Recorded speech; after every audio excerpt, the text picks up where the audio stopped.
सबसे पहले प्रांजलि जी आप क्या कहना चाहोगे? एल्बम आपका लाइक पहली बार आया है तो क्या कहना चाहोगे? कितने एक्साइटेड हो इस एल्बम के लिए?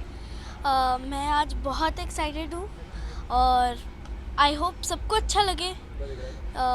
As I compose and I am the youngest music composer in golden book of world records, तो मैं बस यही चाहती हूँ कि ये अच्छे से एल्बम रिलीज़ हो जाए और मुझे खूब और तरक्की मिले और मैं और मेहनत करूँ।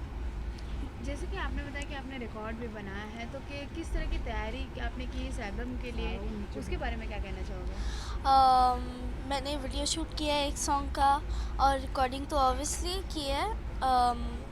आई am the singer. You are the singer, definitely you are the singer. जी, और मैंने फ़ोटोशूट्स किए हैं जैसे एल्बम के लिए, और मैंने नाम रखा है खुद का। मैंने एल्बम का मैंने ही नाम रखा है और मैं बस I'll tell you क्या था।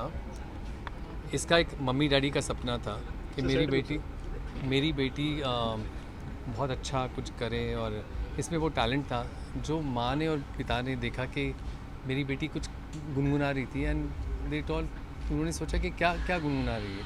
तो धीरे धीरे उसने लिखती गई, वो अपनी ट्यून बनती गई, तो धीरे धीरे वो डेवलप होते गया। जब डेवलप हुआ तो कैसे उसको मीटर में बैठना चाहिए, कैसे मीटर में बैठना चाहिए। तो मीटर में बैठने के लिए देन ये मुझसे सीखती थी। देन मैंने बोला इसको ऐसे, ये सेगमेंट को ऐसे करना है, ऐसे करना है। तो ये ऊपर वाले ने इसको एक रोशनी दी है कि जाओ तुम, ये मैं तुमको दे रहा हूँ, क्योंकि इसको समझ में नहीं आ रहा था कि किसी के पास क्या है। तो उसने उस चीज़ को प्रेजेंट किया। जब पता चला कि यार ये मैं खुद बना सकती हूँ, तो धीरे धीरे उसने जब ट्यून बनाना शुरू किया, तो इनके जो मम्मी हैं और डैडी हैं मिस्टर मिसेस सिन्हा, उन्होंने बोला कि ये चीज़ क्या हो सकती है। तो जब कंपोज के लिए आई तो वो एक मीटर पे आया, तो वो मीटर छोटी थी तो समझ में नहीं आया। तो धीरे धीरे मैंने उसको, ये मीटर ऐसे होगा, ये मीटर, ये गाने के वर्ड्स ऐसे हैं, इसको ऐसे करना है। तो उसने धीरे धीरे उस मीटर को समझा, उस मीटर के बारे में उसको सिखाया गया कि ये मीटर ऐसे होता है, एंड ये मीटर में तुमको ये गाना है, ये मीटर में तुम। तो जब उसको समझ में आया कि ये मीटर ऐसे, इस वज़न से ऐसे किया, फिर धीरे धीरे वो उसके ऊपर डेवलप करती गई।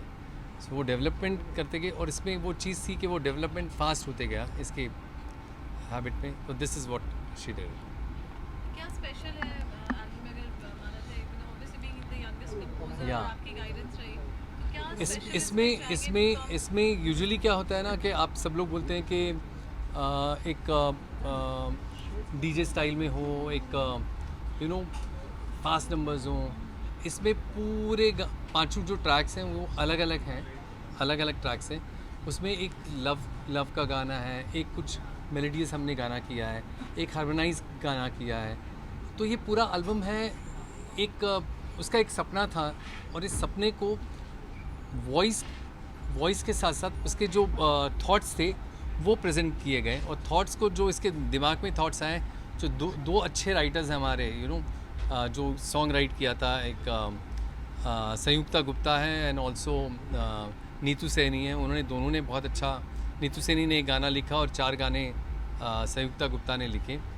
तो इसके थॉट को वो समझ के उस गाने को किया। और इस गाने में जैसे खोए हूँ तुम जाने जाना, अभी हम लोग सोचते हैं खोए हो तुम जाने जाना, तो बहुत सी चीज़ें जाने जाना, हम लोग सोचते हैं एक छोटी बच्ची जाने जाना कैसे बोल सकती हैं।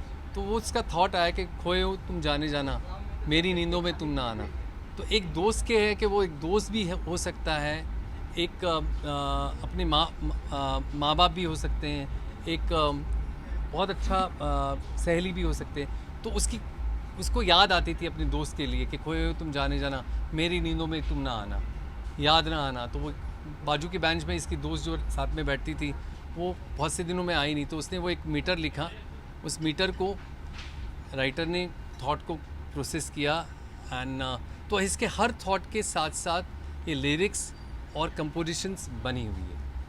तो आपको नहीं लगता जो फर्स्ट जो लॉन्च पैड रियलिटी शोज आज एक नेक्स्ट लेवल पे है, तो for a young girl like her that should have been, instead you took the challenging route of launching the album and not taking that route? No, I tell you very honestly, because I do all the reality shows, and reality show में आप instant आपको पूरे दुनिया ने देखा और आपको सब लोगों ने वोट किया, आपने किया। 1 महीने के बाद, 2 महीने के बाद वो वही गाएंगे जो फिल्म में आ रहे हैं, वही गाएं। नए गाने क्या गाएंगे?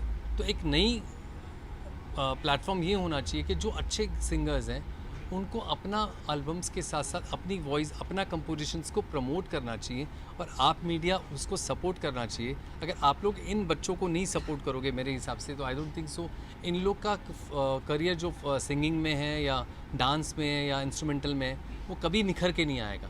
तो रियलिटी शो में डेफिनेटली एक प्लेटफॉर्म रहता है कि आपको बड़ा कैनवस होता है, चैनल्स होते हैं और आपको आराम से आप कर सकते हो। बट ये वाला जो माध्यम है कि आप तक पहुंचना, और आज पूरा मीडिया देख सकता है कि आप खुद की कंपोज किए हुए, खुद के गाने गाए हुए हैं, आपको कितना अच्छा लगता है, क्योंकि नई कंपोजिशन है। इमीडिएटली किसी को आपको अप्रोच नहीं कर सकते हो, पर धीरे धीरे जब आप उसको सुनोगे, आप उसको लाइक करोगे और आप उसको 1 साल 6 महीने में आप दूसरा एल्बम करोगे, वापस 6 महीने में, तो एक आपका बैंक धीरे धीरे बनता है। और बैंक बनते बनते आपको कोई गाना, आज कोई गाना किसी को कोई पसंद आ जाए, आई डोंट नो, कोई पसंद आ जाए किसी को गाना, तो it can go in a movie also. और इसमें ऐसे ऐसे ट्रैक है जो इन्होंने बहुत अच्छा गाया है प्रांजलि ने, and that's what is it. आगे क्या देखेंगे आप प्रांजलि की? प्रांजलि के लिए आगे इसने बहुत से रियलिटी शोज़ किए हैं प्रांजलि ने, and she is my daughter only we can say. And अब जो आगे इसके लिए हम लोग सोच रहे हैं ना कि फ्यूचर इसका जो है वो कंपोजिंग में है, क्योंकि लोग गाते बहुत अच्छा है, बच्चे गाते बहुत अच्छा है, पर इसमें गाने के साथ साथ कंपोजिंग का बहुत अच्छा एक हुनर है। तो आगे मेरे हिसाब से ये कंपोज करना चाहेगी और इसने कंपोज किए हैं, और वो कंपोज करते करते यू नेवर नो कि बॉलीवुड में कब किसको कुछ अच्छा लग जाए। सो दैट्स व्हाट इज आप किसको अपना रोल मॉडल मानते हो? सिंगिंग में आपको कौन सा सिंगर सबसे अच्छे लगते हैं? जी, मेरा कोई रोल मॉडल नहीं है, सब सिंगर्स अच्छे हैं मेरे लिए। And I just like everyone, and my main inspiration is my nani.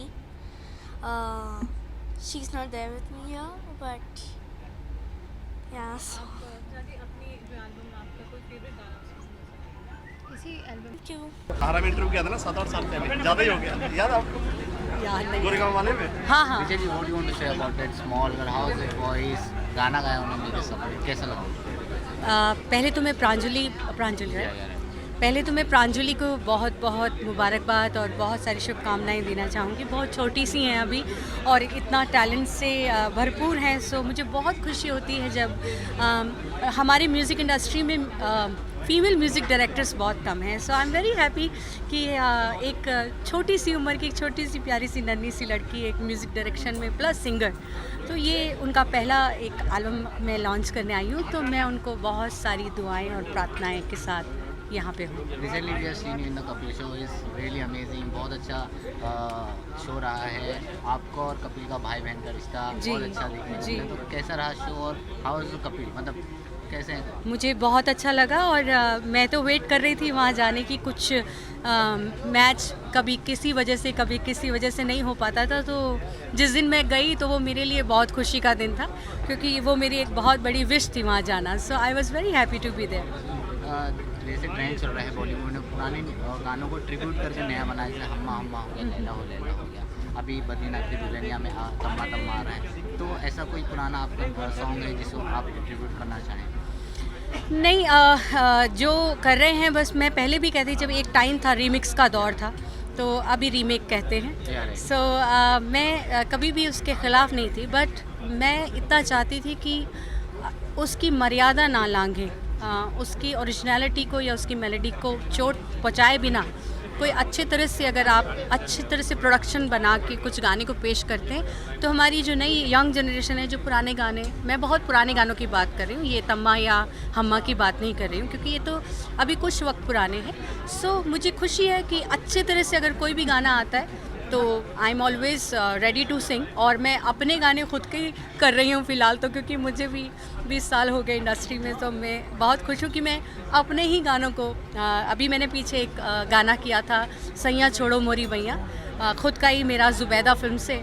अभी मैं एक नया गाना अपना ही खुद का, पुराना गाना नए तरीके से लेके आने वाली हूँ। Thank you so much. Thank you. नहीं आप जरा बोलिए कुछ आप। कैसी हो बेटा? मैं अच्छे से हूँ। बस तो आप क्या पूछते हैं? भाई ये सबसे मतलब आज बच्ची का इसका बेटे नाम क्या आपका? प्रांजलि। और रेड रिबन कंपनी ने जो हमारे जीतू भाई के हैं, मैं मुबारकबाद देता हूँ तलत भाई की तरफ से भी और हमारी तरफ से। बच्ची का ये एल्बम बहुत मशहूर हो, अल्लाह करे। अभी बड़ा लंबा सफ़र है बेटा, लंबा सफ़र है, सीखती रहें। हाँ, और खुदा से दुआ करता हूँ कि इनकी जो कंपनी है वो और इस तरह के गज़ल, सूफ़ी, क्लासिकल, क्योंकि यही लोग हैं जो म्यूज़िक को आगे बढ़ा रहे हैं और बढ़ाते रहे। बिल्कुल सही। हाँ, दिल से महसूस करो, आँख से देखा न करो। वाह वाह। वो है खुशबू, उसे छूने की तमन्ना ना करो। तो ये खुशबू फैला रहे हैं म्यूज़िक की। बेशक। Thank you. सर आप क्या कहना चाहेंगे? बस भाई ने कह दिया, हमारे बड़े भाई ने कह दिया, अब और क्या कहूँगा मैं। अभी भी सर अगर आप 2 शब्द अगर बच्चे के लिए कह दें या कुछ भी आप- बस मैं दुआ करूँगा बच्ची को कि अभी लंबा सफ़र है, काफ़ी तवील सफ़र है, अभी तो शुरुआत है। और मैं बस ये दुआ करूँगा कि अल्लाह ताला इसे और तौफीक दे और इसको रियाज़ करवाए और इसको आगे चलते चलते बहुत लंबा सफ़र है। शुरुआत अच्छी हुई है इस उम्र में। I wish you all the best. शुरुआत इन्होंने की है, ये बड़ी बात है, बहुत बड़ी बात है। एक बड़े कलाकार के हाथों से शुरुआत। बड़े बड़े कलाकार तो ये प्रिविलेज है कि तलत भाई, रिचा, राजकुमार भाई, समीर भाई ये सब आए हैं। और आज मेरे बड़े भाई, मतलब मैं तलत भाई को अपने पिता की जगह हैं वो मेरे, तो इट्स अ प्रिविलेज कि वो आज आए हैं। पिता की उम्र का नहीं, पिता की उम्र के नहीं, मेरे बड़े भाई हैं। So it's a privilege for मी कि वो आज आए हैं और प्रांजलि को आशीर्वाद दे रहे हैं और आज का लॉन्च वो कर रहे हैं। So it's a privilege for me to.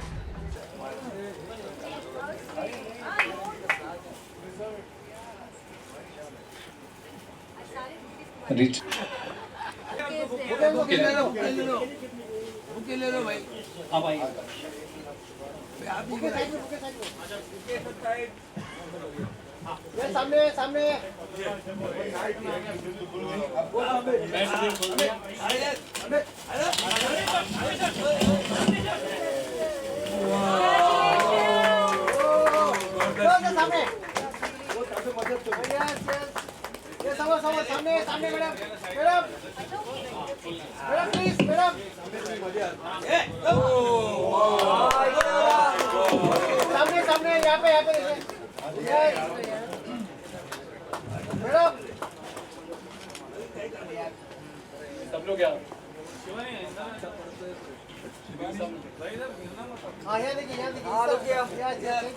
आजकल आप लोग डांटते क्यों ऐसा? पहले कभी नहीं होता था।